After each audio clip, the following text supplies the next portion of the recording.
9월 15일 화요일 날마다 솟는 샘물 큐티 본문은 고린도전서 12장 27절로 31절까지입니다. 사도 바울은 소위 은사장이라 불리는 고린도전서 12장을 마무리하면서 너희는 더욱 큰 은사를 사모하라고 말합니다. 이 구절 바로 다음에 우리가 흔히 사랑장이라고 부르는 고린도전서 13장이 이어지기 때문에 많은 분들이 더욱 큰 은사, 심지어 가장 좋은 은사가 사랑이라고 잘못 알고 있습니다. 하지만 사랑은 은사가 아닙니다.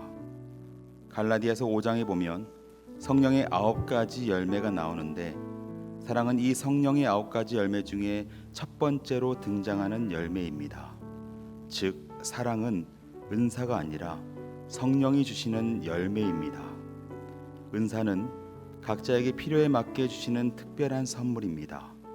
하지만 성령의 열매는 우리가 성령으로 인해 예수 그리스도를 영접하고 믿게 된 순간부터 우리 안에 맺히게 되는 것들입니다.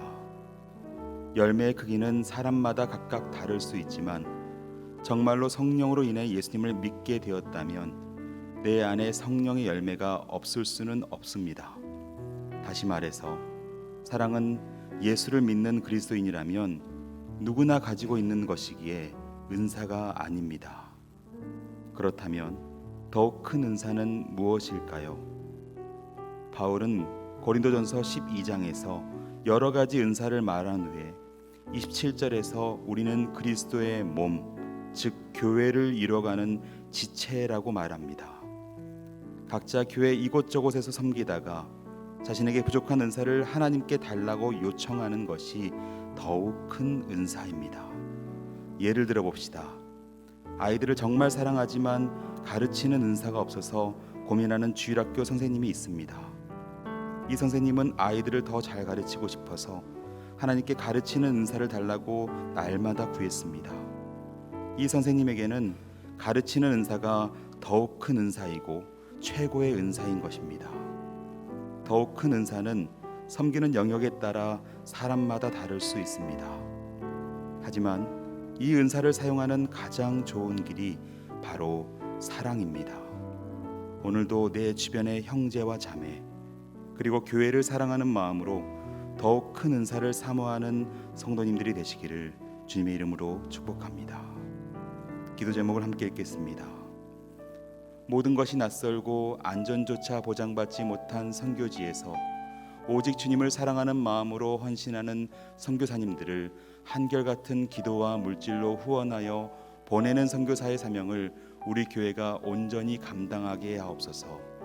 필리핀에서 사역하시는 이윤복 엄진현 선교사님, 베트남에서 사역하시는 최혜경 선교사님, 인도네시아에서 사역하는 김영재, 김나리 선교사님의 건강과 안전을 지켜주시고 감당하시는 사역을 통해 하나님의 나라가 힘있게 확장되게 하옵소서.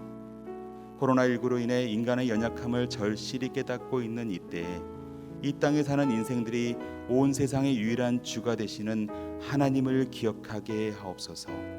이번 기회에 인간이 얼마나 어리석고 연약한지를 깨닫게 하셔서 구원의 은혜를 베푸실 하나님을 찾고 만나는 기회가 되게 하옵소서. 지난날의 교만과 어리석음을 마음 깊이 회개하며 우리의 길과 진리와 생명이 되신 주님을 바라보게 하옵소서. 하나님을 떠나 사는 인생들이 유일한 구원의 소망이 되신 하나님의 품으로 속히 돌아오게 하옵소서. 하나님이 그 아들을 통해 마련해 놓으신 복음을 믿고 구원과 생명을 얻게 하옵소서. 우리 생명과 안전의 유일한 주가 되시고 환난날의 피난처와 도움이 되시는 하나님을 더욱 힘있게 의지하게 하옵소서. 함께 읽으신 기도 제목과 각자의 기도 제목을 가지고 기도의 자리로 나아가도록 하겠습니다. 주님과 함께 동행하는 복된 한 날 되시기 바랍니다.